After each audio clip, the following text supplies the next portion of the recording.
Vos saúdo a todos com a paz do Senhor.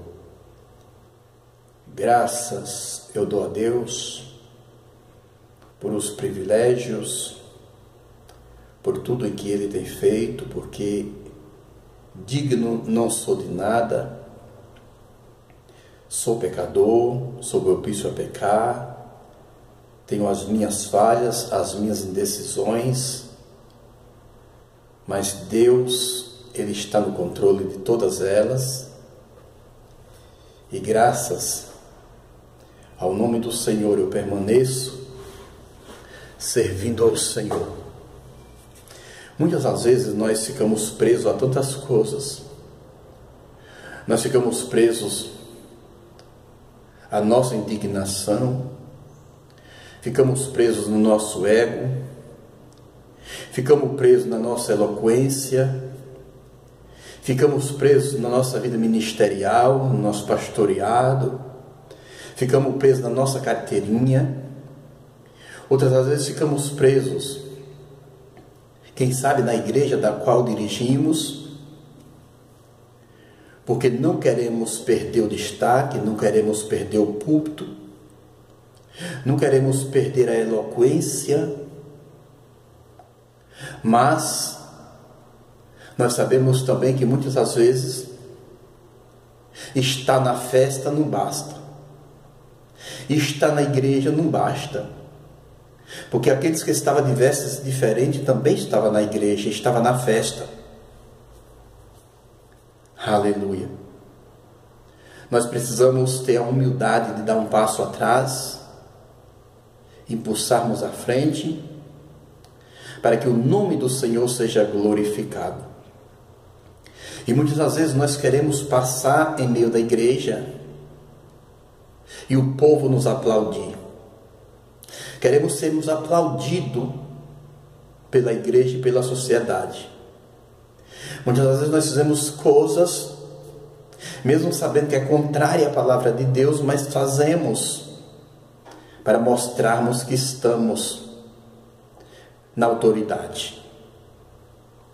Mas nós temos que retrocedermos e virmos que Deus é a autoridade. Deus é o provedor de todas as coisas. Deus vê o profundo, o presente e o futuro. Deus vê o nosso coração e o nosso entendimento. E nós precisamos buscar diante do Senhor todas essas coisas, para que servimos ao Senhor. E quando nós colocamos na mão do Senhor, Ele resolve da sua maneira, do seu jeito, e nós recebemos a vitória, e muitas das vezes desapercebido. Mas nós temos que entender que na casa do Senhor, na nossa vida é o Senhor, na igreja do Senhor é o Senhor, na vida dos seus filhos, da sua igreja, é o Senhor. Quando nós entendemos tudo isto, a vitória é da igreja. A vitória da igreja não é de um elemento específico. A vitória da igreja não é de uma grande parede revestida em mármore. A vitória da igreja não é de um homem na sua eloquência, na sua vaidade, na sua loucura. Mas a vitória da igreja é específica quando diz que a vitória da igreja está no poder da palavra que ela tem como igreja. Isto é a vitória da igreja. Pode vir os embates, pode vir as lutas, vence todas as coisas, até mesmo os falsos profetas. Mas a igreja do Senhor continua de pé, glorificando ao Senhor. Graças eu rendo a Deus por o setor do qual eu glorifico ao Senhor.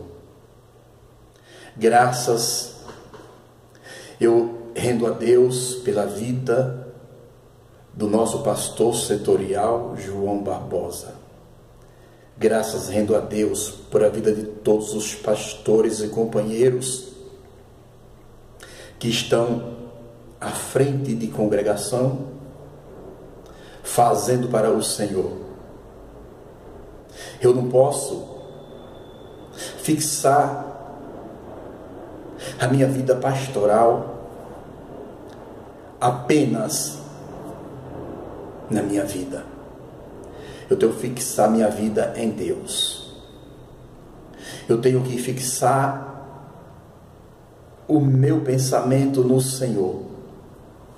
Mas vamos para a palavra de Deus que se encontra em Daniel, capítulo 2, do verso 1, e capítulo 3, do verso 1, que diz assim, capítulo 2.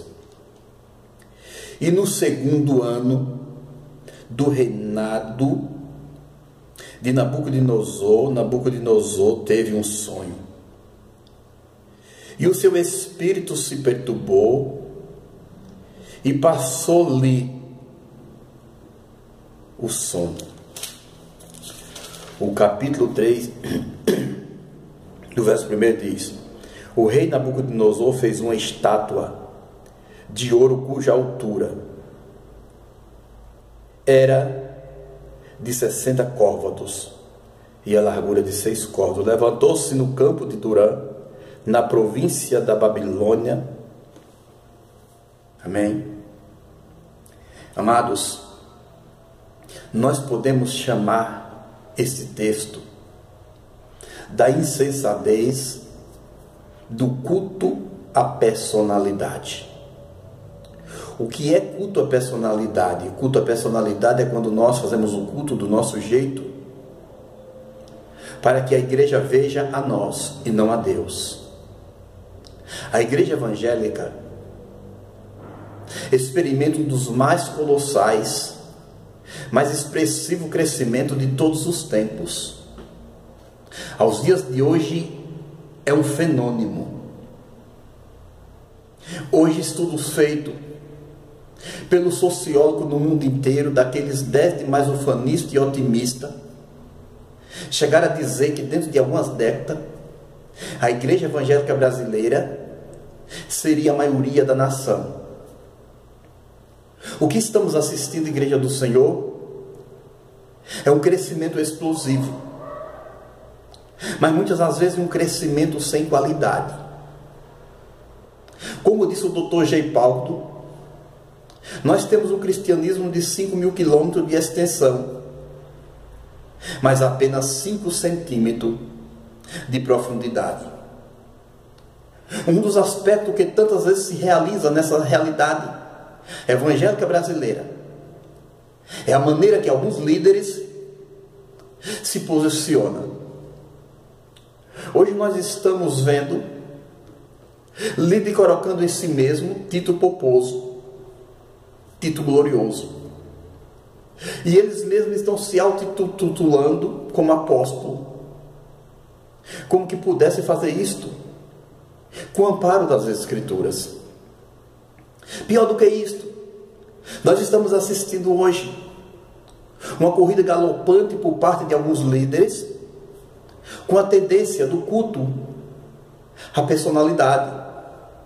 Estamos colocando em determinado pedestal, colocando numa posição elevada, não entre o povo, mas acima do povo. E esses líderes da igreja do Senhor correm o risco de gostarem do poder, gostarem do pedestral, mas se esquecerem que tem os pés de barros. Eu gostaria nesta manhã de ilustrar o perigo envolvendo o caso de Daniel, capítulo 2 e o capítulo 3. Mas no capítulo 2 de Daniel, o rei Nabucodonosor, rei da Babilônia, teve um sonho, mas ele se perturbou, porque ele não tinha a interpretação do sonho. E ele agora convoca todos os magos da Babilônia para interpretar o sonho. Mas diz a palavra de Deus que eles não puderam nem sequer interpretar, muito menos contar o sonho dele. Então ele convoca uma lei que todos esses magos fossem mortos. Então Daniel, sabendo disto, dirigiu-se aos seus amigos, convidou os amigos, entrou na tenda, oraram a Deus, buscaram a Deus, pedindo discernimento, sabedoria. E Deus dá sabedoria a Daniel. E Daniel agora vai ao rei Nabucodonosor para interpretar o sonho. E o sonho de Nabucodonosor era esse: ele tinha sonhado com uma grande estátua, cuja cabeça era de ouro finíssimo, o peitoral e os braços era de prata, cujos quadris era de bronze, cujas pernas e os pés eram de ferro e de barros. E ainda dizia que esse sonho tinha que ver com o futuro da humanidade. Ao desenrolar da história no sonho, uma pedra não lapidada por mão cai aos pés dessa estátua, pés de ferro e de barro, e toda esta estátua vira pó. E esta pedra enche e ocupa toda a terra. É claro que Daniel estava visualizando o sonho de Nabucodonosor, que haveria um reino que ocupava toda a terra, e este reino era o reino vitorioso e vencedor, era o reino de nosso Senhor Cristo, nosso Senhor. A interpretação de Daniel era que a cabeça de ouro era o próprio Nabucodonosor. Esse peitoral de prata e os braços de prata era um outro reino que dominaria a Babilônia, menor do que a Babilônia. Aleluia! Reino Médio, peça de interpretação de Daniel. Os quadris de bronze, mostrando a agilidade e velocidade desse reino. Era o Império Grego Macedônio, Império Grego com Alexandre Magno, que dominaria o mundo, que espalharia a cultura helênica a todo o mundo. E esse de ferro e de barro era outra representação do poderoso e esmagador Império Romano. Mas, igreja do Senhor, que nesta época uma pedra não lapidada por mão bateria aos pés dessa estátua, pés de ferro e de barro, e toda essa estátua vira pó. Aí vira pó. Aí uma profecia acerca vira pó. Aí uma profecia acerca do reino de Deus, que viria acerca de Jesus Cristo. E todos os reinos da terra agora serão sob julgado do reino de Cristo. E então os reinos passarão a ser do Senhor, não do Cristo deles. O grande problema é que quando chega no capítulo 3 de Daniel, Nabucodonosor, sendo a cabeça de ouro e sendo rei, ele resolve construir uma estátua toda de ouro, de 60 côvados de altura e 6 côvados de largura, toda de ouro. E eles pedem uma ordem para que todo o reino agora tinha que se dobrar e adorasse a estátua que ele fez. E que ele fez? Todos agora teriam que adorar. E aquele que não adorasse deveria ser jogado na fornalha de fogo ardente. Pois bem, se ele era a cabeça de ouro, agora dentro deste reino tem uma estátua toda de ouro. E ele, por achar, e ele dizia: Agora eu quero ser adorado. Eu quero ser adorado. E por ele achar que era maior do que os homens, ele quer ser adorado agora por Deus e pelos homens. Por não quebrantar o seu coração, Deus tornou-se um homem louco. Mandou para o pasto, para pastar no meio das feras do campo. Diz que ali os pelos cresceram, as unhas viraram cacho, passou a ser banhado pelo alvário do céu, até que ele reconhecesse que era homem, até que ele se humilhou debaixo da providência de Deus, e Deus os restaurou. Eu penso, igreja do Senhor, que esse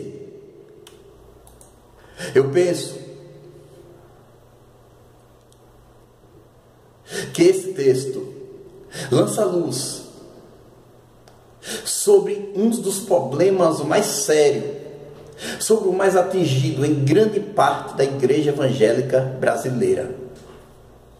É porque, tristemente, hoje, alguns líderes têm se levantado como que se fossem verdadeiros ícones.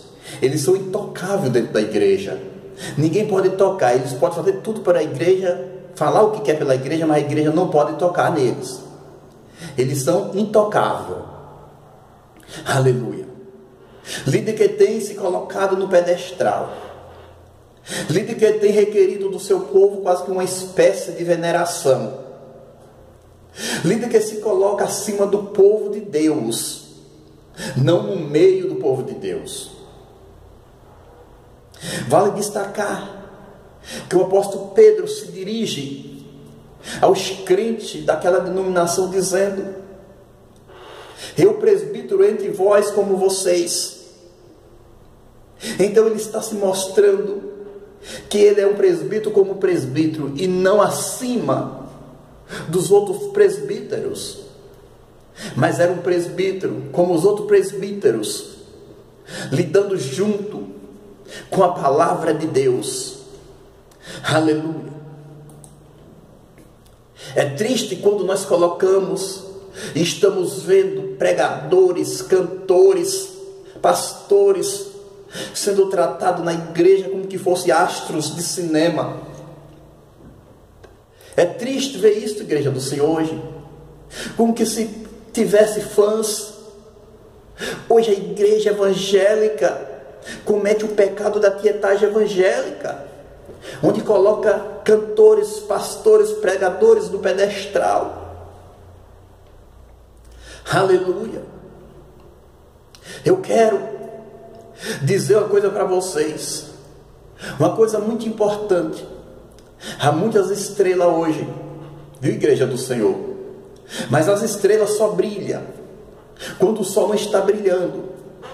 Porque se o sol estiver brilhando, não há lugar para a estrela brilharem. Porque Deus,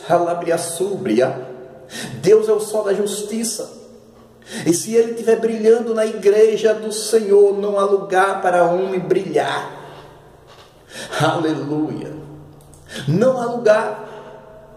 Deus não divide sua glória com ninguém, igreja do Senhor. Deus não aceita culto à personalidade.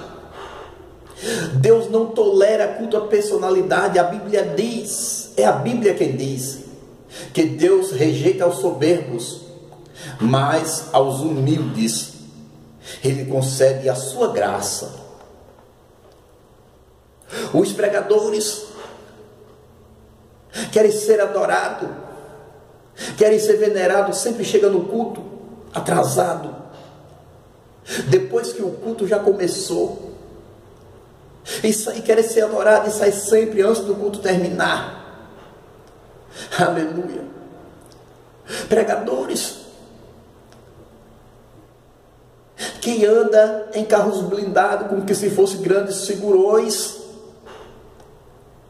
quer ser adorado por Deus e pelos homens. Aleluia. Mas, meus amados, tomando o lugar de Jesus Cristo, é interessante que o apóstolo Paulo lidou com isto quando ele escreveu a primeira carta aos Coríntios. Ele denunciou essa tendência. A igreja de Coríntio era uma igreja grega, e a igreja grega, as pessoas estavam acostumadas a partidos. Um dizia: eu gosto de Paulo. Outro: eu adoro o filósofo tal. E desta maneira, a influência do mundo entrou dentro da igreja. E a igreja de Coríntio se dizia da verdade. A igreja de Coríntio agora tem uma molécula que atrapalha a igreja. Um dizia: eu sou de Cefa. Outro dizia: eu sou de Apolo.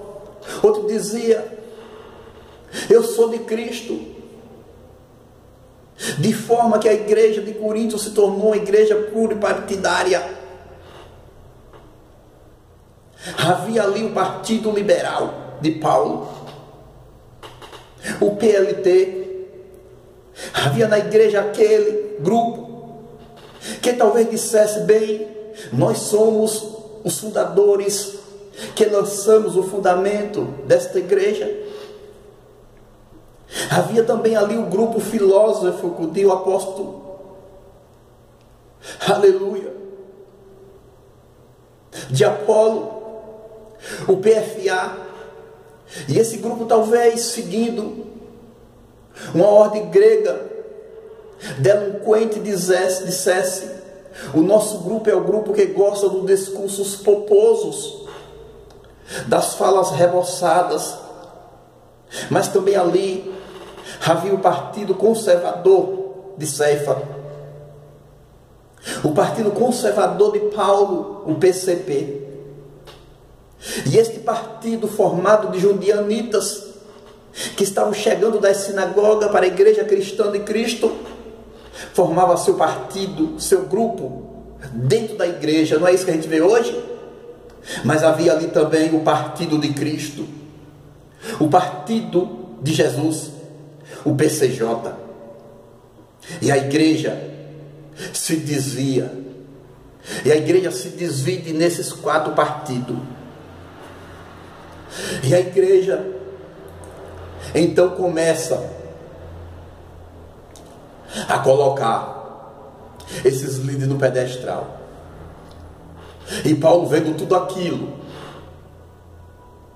agora Paulo põe um machado da verdade na raiz dessa insensatez, dizendo, fazendo a seguinte pergunta: mas quem é Cefa? Quem é Apolo, senão apenas servos em quem vocês crerem? Eu plantei, mas Apolo regou. Mas de Deus vem o crescimento, de tal forma que nem quem plantou, nem quem regou é coisa alguma. Mas Deus, igreja do Senhor, é quem dá o crescimento. Nós não podemos construir igreja em cima de personalidades. Nós não podemos hoje ter igrejas, empresas, líder como que fosse dono da igreja do Senhor, lidando com o povo como que fossem suas propriedades particulares. Aleluia. Como fosse desses líderes a igreja, vendendo a igreja, como muitos vendem hoje, de porteira fechada, como que fossem suas fazendas, igreja do Senhor. Nós estamos lidando com a igreja de Deus. É Deus que é o dono da igreja. Não é a nossa igreja, a igreja do Senhor. O apóstolo Paulo, disse aos presbíteros de Éfeso: de vós mesmo e de todo o rebanho do qual Deus o constituiu bispos, para pastorear a igreja de Deus, a qual ele comprou com seu próprio sangue. É por isto que o apóstolo Paulo diz: nem quem plantou, nem quem regou, não tem nada, não é nada. Por isso nós temos que entender na igreja do Senhor que nem quem prega, nem quem pastoreia, nem quem canta, nem quem dirige grupo, não é coisa nenhuma. Mas Deus é que tem que brilhar dentro da igreja. É Deus em que dá o crescimento. É o Espírito Santo de Deus em que é dono da igreja. Nós não somos dono da igreja.